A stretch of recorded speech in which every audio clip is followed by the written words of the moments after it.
on m'appelle, mon nom d'autrice, c'est Maya Basila, et mon nom réel, c'est Maya Brandbeck. Et quel parcours vous avez parcouru, votre chemin du parcours en fait? Le chemin de parcours, je suis venue en France à l'âge de 7 mois en tant qu'importée par ma mère, et je suis restée immigrée jusqu'à l'âge de 25 ans, à peu près jusqu'à ce que Mitterrand arrive au pouvoir. Et là, on a eu la nationalité française beaucoup. Donc, mais je suis restée dans ma tête immigrée essentiellement.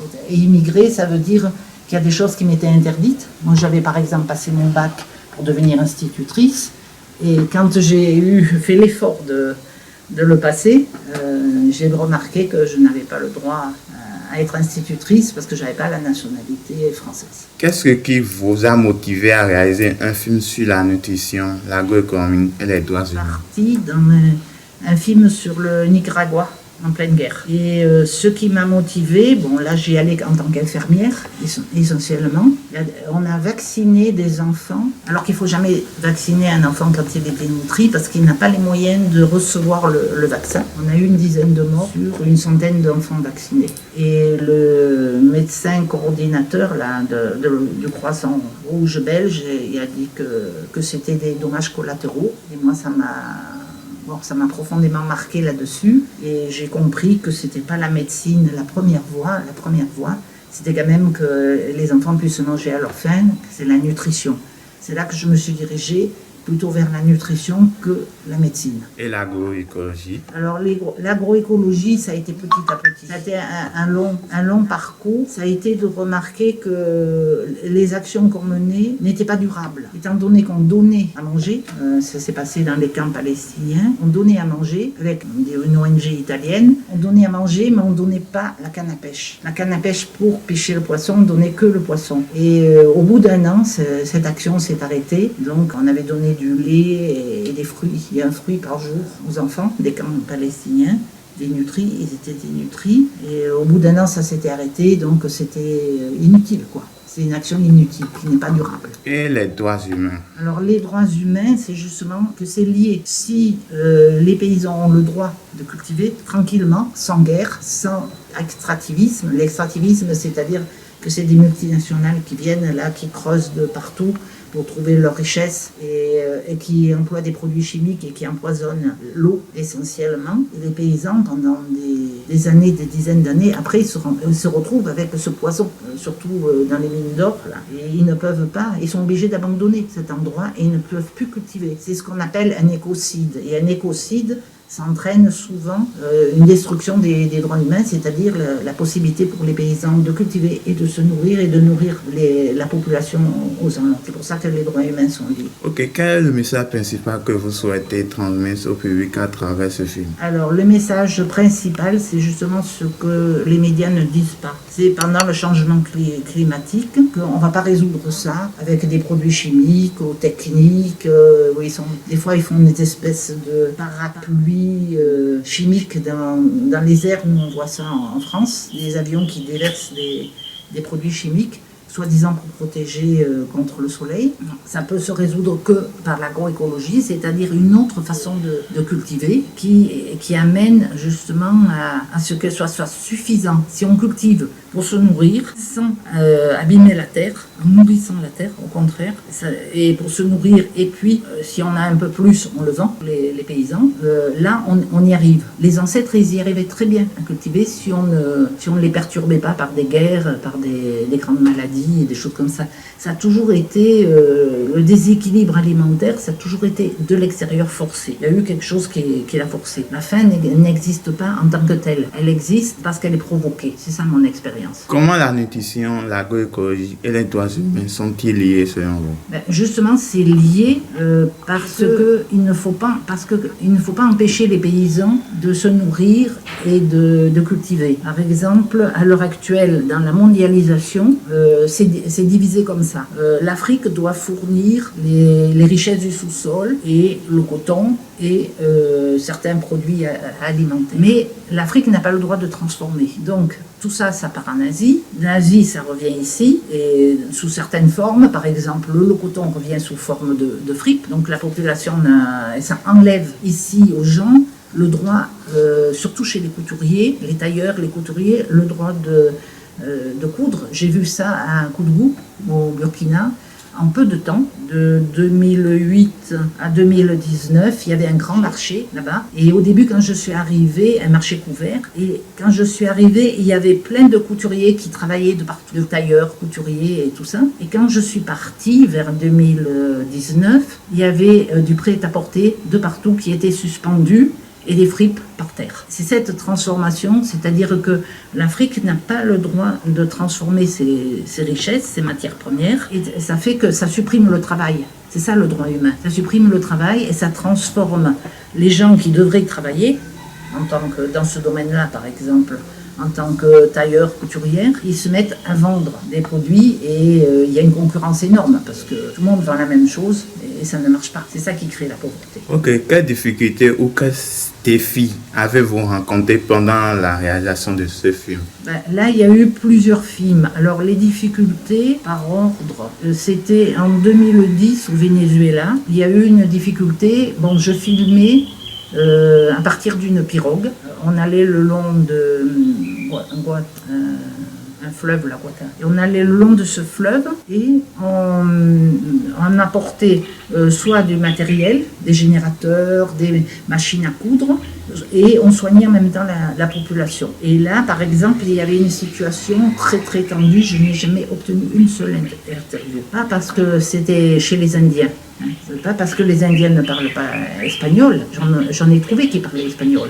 Mais parce qu'ils avaient peur. Et ensuite, comme on était le long de la frontière colombienne, j'ai été emprisonnée plusieurs fois. Et ils voulaient savoir qui j'étais. Si j'étais un espion, que j'étais pas un espion, et tout ça. Et puis, c'était les médecins vénézuéliens et cubains qui sont venus me chercher, qui m'ont délivré. Et ils m'ont dit à un moment donné, il faut que tu partes parce que ça devient embêtant. Et quand j'ai été à l'ambassade française, avant de partir à Managua, ils m'ont dit il fallait vraiment pas que je fasse des choses comme ça parce qu'il y a beaucoup de tensions et que j'aurais pu finir vraiment en prison. Là, j'ai rencontré cette difficulté et bon, que ça n'a pas eu de conséquences majeures. Et une qui a eu beaucoup plus de conséquences, c'est quand j'ai réalisé le film sur les mines qui dénonce non seulement les mines, la répartition, c'est-à-dire c'est les mines d'or dans le pays Lobi, Burkina Faso, et qui dénonce la répartition, c'est-à-dire que le gouvernement burkinabé avait très peu.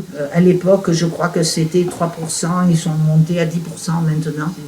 Bon, si ça peut monter plus haut, mais maintenant ils ont gardé leur propre richesse. Et j'avais dénoncé ça, et j'avais expliqué dans le film qu'est-ce que c'était que le franc CFA, avec plusieurs interviews. Et j'ai projeté ce film donc au Burkina, dans une salle, et il y avait quelqu'un du centre culturel, institution culturelle française, qui était venu là. Et une semaine après, j'ai été enlevée par des djihadistes. Et donc, moi, il me semble que c'était lié, et que les djihadistes étaient liés aussi à la France. Une semaine après, je me suis trouvée enlevée par des djihadistes, et j'ai réussi à sauter de la moto, mais il m'a beaucoup frappé et ça m'a entraîné des séquelles, de fortes douleurs au niveau de la tête. Ok. Bien, quel changement espérez-vous voir dans la société grâce à ce film? Alors c'est un changement qui est ambitieux. C'est beaucoup plus que la lutte contre la malnutrition infantile que j'étais partie comme ça au départ. La lutte contre la malnutrition infantile, contre la malnutrition des femmes enceintes, allaitantes, tout ça, c'est beaucoup plus ambitieux. C'est-à-dire, est-ce que l'agriculture est une marchandise ou est-ce que c'est pour se nourrir? Si c'est une marchandise, si c'est pour vendre uniquement, par exemple, je prends l'exemple des ananas qui sont produits avec des produits chimiques et qui doivent partir dans différents pays. Bon, ça ne veut pas dire qu'on n'a pas d'ananas au Bénin, mais ils partent dans différents pays et comme ils doivent partir, ils mettent des produits chimiques, c'est-à-dire que ça devient des produits de vente, de rente et d'exportation. Le coton, par exemple, qui pourrait pour fournir beaucoup de travail ici dans toute l'Afrique pratiquement, et ben, il part, et le coton fait partie de l'agriculture aussi, il part et il revient comme j'ai expliqué, il part en Asie Et il revient sous forme de frites où il pourrait être apporté. Et les conséquences sont que la culture burkinabé, la culture béninoise aussi part. Parce que ce qui est, je vais dire, ce qui est fabriqué, c'est pas du tout la culture. C'est des choses que les fabricants font. Ça ne correspond pas à la culture. Voilà, c'est ce système-là. Donc c'est un système très complexe. C'est le système de faire du profit avec l'agriculture. La nourriture ne devrait pas être une source de profit. À qui adressez-vous principalement votre film? Les jeunes, les agriculteurs, les décideurs ou le grand public? Alors c'est essentiellement pour les agriculteurs parce que c'est eux qui en fait ont la responsabilité de nous empoisonner ou ne pas nous empoisonner en employant des produits chimiques ou ne les employant pas. Surtout qu'ici, ils sont employés des produits chimiques très forts qui sont mis dans le coton, sont mis dans le maraîchage. Et donc, c'est vraiment des produits très forts. Il y a ça. Et aussi, c'est adressé aux familles. C'est adressé, par exemple, aux femmes qui nourrissent la famille pour savoir quels sont les produits qu'elles doivent choisir. Alors, je donne un exemple que je donne souvent aux femmes. Si elles achètent des cubes Magie, ça agit sur la fertilité de l'homme. C'est-à-dire qu'elles veulent que leur homme n'ait plus d'enfants, et surtout pas de garçons.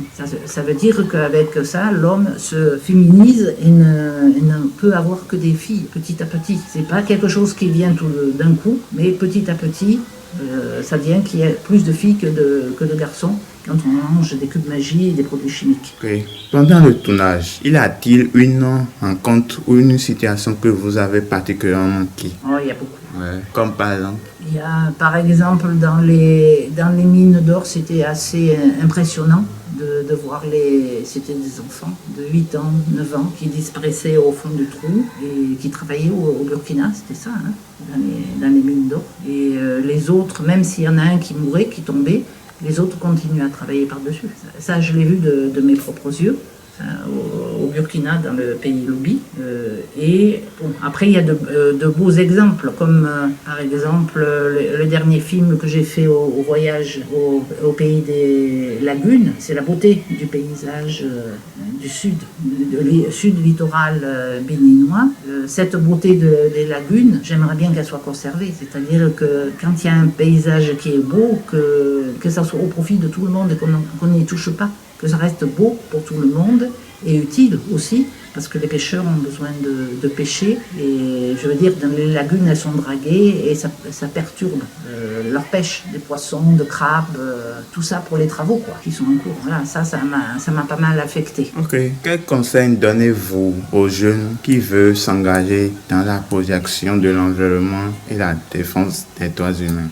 De jamais faire de politique. Oui, parce que moi j'ai une grande aversion pour tout ce qui est politique, parce que je sais que c'est que mensonge et tricherie, et ils promettent la lune et puis après ils reviennent à ce qui est toujours, quoi.